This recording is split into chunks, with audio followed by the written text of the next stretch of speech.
بسم اللہ الرحمن الرحیم۔ السلام علیکم ناظرین کرام، امارات سے اسرائیل کی وعدہ خلافی پر سعودیہ چوکنا ہو گیا۔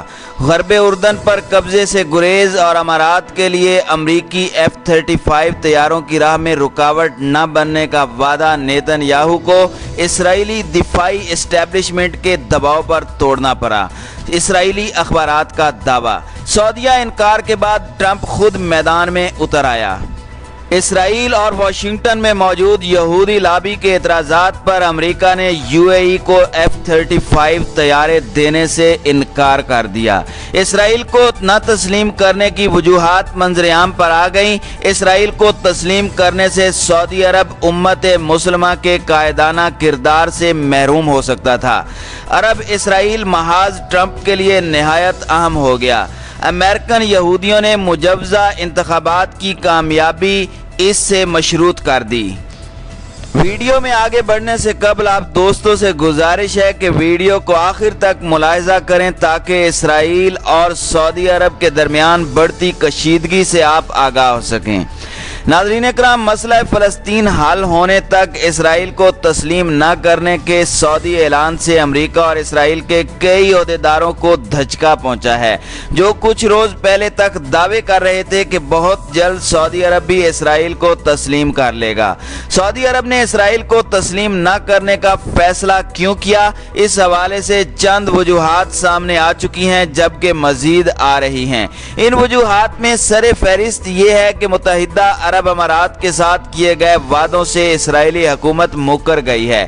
اسرائیل نے غرب اردن میں مزید علاقوں پر قبضہ نہ کرنے اور امارات کو امریکی F-35 طیاروں کی فراہمی میں رکاوٹ نہ بننے کا وعدہ کیا تھا، لیکن پھر 2 دن میں ہی اس سے پیچھے ہٹ گیا۔ اسرائیلی اخبارات نے انکشاف کیا ہے کہ اس حوالے سے اسرائیل کی دفاعی اسٹیبلشمنٹ کا وزیر اعظم نیتن یاہو پر زبردست دباؤ تھا اور وہ دباؤ کے سامنے جھک گئے۔ ایک بڑے اسرائیلی اخبار کا کہنا ہے کہ غرب اردن میں مزید قبضے نہ کرنے کے فیصلے سے نیتن یاہو نے سعودی ولی عہد محمد بن سلمان کو بھی آگاہ کیا تھا۔ ذرائع کے مطابق اسرائیل کی وعدہ خلافی اور اسرائیل کے اندر امن معاہدے کے حوالے سے متضاد آراء نے سعودی عرب کو چوکنا کر دیا ہے، جبکہ امت مسلمہ میں غلط تاثر پھیلنے کے خدشے نے بھی سعودی عرب کو مجبور کر دیا کہ وہ اسرائیل کو تسلیم نہ کرنے کا اعلان کر دے۔ ناظرین کرام، متحدہ عرب امارات اور اسرائیل کے درمیان تعلقات قائم کرنے کے لیے معاہدے کا اعلان 13 اگست کو امریکہ، اسرائیل اور امارات کے ایک مشترکہ اعلامیہ میں کیا گیا۔ اس اعلامیہ میں اسرائیل کی جانب سے جو سب سے بڑی رعایت دی گئی وہ یہ تھی کہ اسرائیل غرب اردن کے فلسطینی علاقے میں مزید قبضے نہیں کرے گا۔ غرب اردن میں اسرائیل نے پہلے ہی سینکڑوں یہودی بستیاں قائم کر رکھی ہیں جو فلسطینیوں کی زمین چھین کر بنائی گئی ہیں۔ اقوام متحدہ سمیت عالمی برادری بھی ان بستیوں کو ناجائز تصور کرتی ہے۔ اسرائیلی وزیر اعظم نیتن یاہو نے گزشتہ انتخابات کے موقع پر اعلان کیا تھا کہ ان کی حکومت غرب اردن کے دریائے اردن سے ملحقہ زرخیز علاقوں پر قبضہ کر کے وہاں یہودیوں کو آباد کرے گی۔ اگرچہ اب تک ایسا نہیں کیا گیا، لیکن اگر یہ قبضہ ہو گیا تو اس کے بعد غرب اردن میں فلسطینیوں کے پاس بہت کم زمین رہ جائے گی اور آزاد فلسطینی ریاست کا امکان ختم ہو جائے گا۔ نیتن یاہو کے اس منصوبے کو امریکی صدر ڈونلڈ ٹرمپ کی جزوی حمایت حاصل تھی۔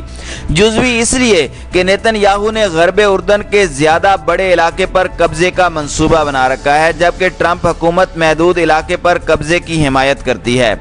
اسرائیلی اخبار ہارتیز کے مطابق جب امارات اور اسرائیل میں امن معاہدے پر اتفاق ہوا تو اسرائیلی وزیر اعظم نیتن یاہو نے سعودی عرب کے ولی عہد محمد بن سلمان کو بھیجے گئے ایک پیغام میں کہا کہ وہ غرب اردن میں مزید علاقوں پر قبضہ نہیں کریں گے۔ اس طرح نیتن یاہو نے صرف امارات سے ہی نہیں بلکہ سعودی عرب سے بھی وعدہ کیا تھا۔ نیتن یاہو کے اس وعدے کا ثبوت مشترکہ اعلامیے میں موجود ہے۔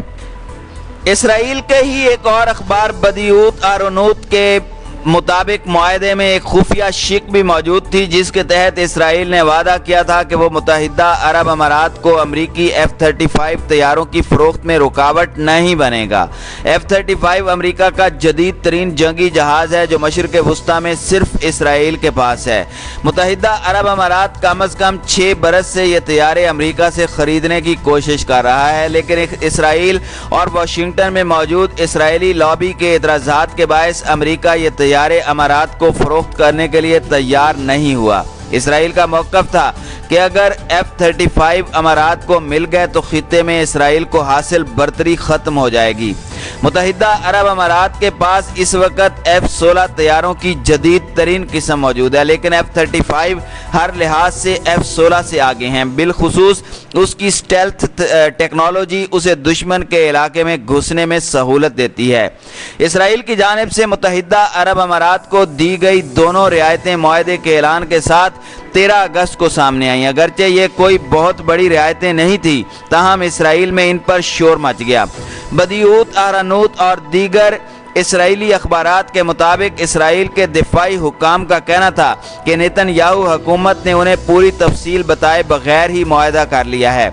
मुत्तहिदा अरब अमारात को F-35 तैयारे खरीदने की किसी सूरत इजाज़त नहीं दी जा सकती। इसी तरह यहूदी इंतहा पसंदों ने गरब उर्दन में मज़ीद कब्ज़े न करने के ऐलान की भी मुखालिफत की। इसराइल पहुँचने वाले यहूदी फ़लस्तीनियों की इस ज़मीन पर कब्ज़े को अपना हक समझते हैं। नेतन्याहू की हुकूमत ने मुआहदे के ऐलान के अगले ही रोज़ वजाहत की कि गरब उर्दन में कब्ज़ा करने का मंसूबा इल्तिवा में डाला गया है, मंसूब नहीं किया गया और मुस्तकबिल में किसी वक्त कब्ज़ा कर लिया जाएगा। बदिऊत आहरानूत की जानिब से F-35 से मुतालिक खुफिया शिक के इंकशाफ पर इसराइली वज़ीर आज़म के दफ्तर ने एक और वजाहत जारी करते हुए कहा कि अमारात को जदीद अमरीकी असले की फ़रोख्त पर इसराइल की पुरानी पॉलिसी बरकरार है। इसराइल मुत्तहिदा अरब अमारात को F-35 और जदीद हथियारों की फ़रोख्त की मुखालिफत जारी रखेगा। नेतन्याहू ये ऐलानात करने पर क्यों मजबूर हुए? इसका जवाब इसराइली अखबार हारतीज़ की जुमेरात को शाये होने वाली रिपोर्ट में मिलता है। अखबार के मुताबिक मुत्तहिदा अरब अमारात के साथ बातचीत 1960 के अशरे में मोसाद ने शुरू की थी, लेकिन बाद में बैक चैनल सफारतकारों या खुफिया एलचियों पर इन्हिसार बढ़ गया। अखबार के मुताबिक 2010 में इसराइली खुफिया एलची ब्रोस कश्तान मुत्तहिदा अरब अमारात में मुज़ाकरात कर रहा था, जब मोसाद ने वहाँ मुकीम फ़लस्तीनी रहनुमा मोहम्मद अल महजू को जहर देकर शहीद कर दिया। मोसाद की इस कार्रवाई की कश्तान को कोई पेशगी इत्तला नहीं थी। यूं इसराइली मुज़ाकरात कारों और दिफाई हुक्काम एक दूसरे के मामलात से बेखबर रहे। हारतीज़ का दावा है कि मुत्तहिदा अरब अमारात के साथ हालिया मुआहदे में भी कश्तान ने अहम किरदार अदा किया, जबकि इसराइल की सिक्योरिटी काबीना, वज़ीर दिफा और हत्ता के वज़ीर ख़ारजा को भी इन मुज़ाकरात से दूर रखा गया। इन तमाम को मुआहदे की खबर ज़राए अबलाग से हुई। हारतीज़ की इस रिपोर्ट से दीगर इसराइली अखबारात के उन दावों की तरदीद होती है कि अमारात से मुआहदे पर इसराइल के अंदर इख्तलाफात पाए जाते हैं और दिफाई इस्टेब्लिशमेंट इस मुआहदे से मुतमईन नहीं या मुख्तलिफ मौक़िफ़ रखती है। इसी दिफाई इस्टेब्लिशमेंट के दबाव में आकर ही नेतन्याहू अब तक मुआहदे की 2 अहम शिकों से मुकर चुके हैं।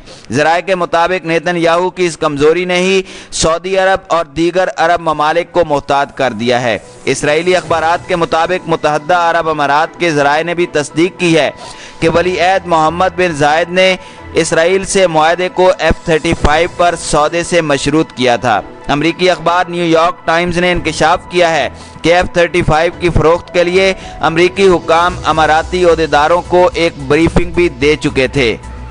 नाज़रीन कराम, इन हालात में अमरीकी सदर डोनाल्ड ट्रंप अमारात इसराइल मुआहदे को बचाने और मशरिक़ वुस्ता के लिए अपने मंसूबे को आगे बढ़ाने के लिए मैदान में आ गए हैं। जुमेरात को प्रेस कॉन्फ्रेंस में उन्होंने कहा कि अमरीका अमारात को F-35 तैयारे फराहम करने पर गौर कर रहा है। ट्रंप ने कहा कि अमारात के पास रकम है और वो ये तैयारे खरीदना चाहते हैं, इस पर गौर जारी है, लेकिन उन्होंने मशरिक़ वुस्ता में अमन के लिए बड़ी पेशकदमी की है। नेतन्याहू की जानिब से एतराज़ के बावजूद F-35 पर ट्रंप की पेशकश न सिर्फ अमारात इसराइल मुआहदे को बचाने की कोशिश है, बल्कि सऊदी अरब और दूसरे ममालिक को कायल करने का हरबा भी है। ट्रंप ने इसी प्रेस कॉन्फ्रेंस में ये उम्मीद भी जाहिर की कि सऊदी अरब इसराइल को तस्लीम कर लेगा। ताहम इसराइल की دفاعی اسٹیبلشمنٹ اور نیتن یاہو حکومت کے درمیان موجود اختلافات نے معاملے کو گھمبیر بنا دیا ہے۔ ٹرمپ اگر F-35 طیارے امارات کو دینا بھی چاہیں تو انہیں اس کے لیے کانگریس سے منظوری لینا ہوگی، جہاں اسرائیل کی مضبوط لابی موجود ہے۔ یہ لابی نیتن یاہو حکومت کی حمایت کرتی ہے یا اسرائیلی دفاعی اسٹیبلشمنٹ کی، اس بارے میں وقت ہی بتائے گا۔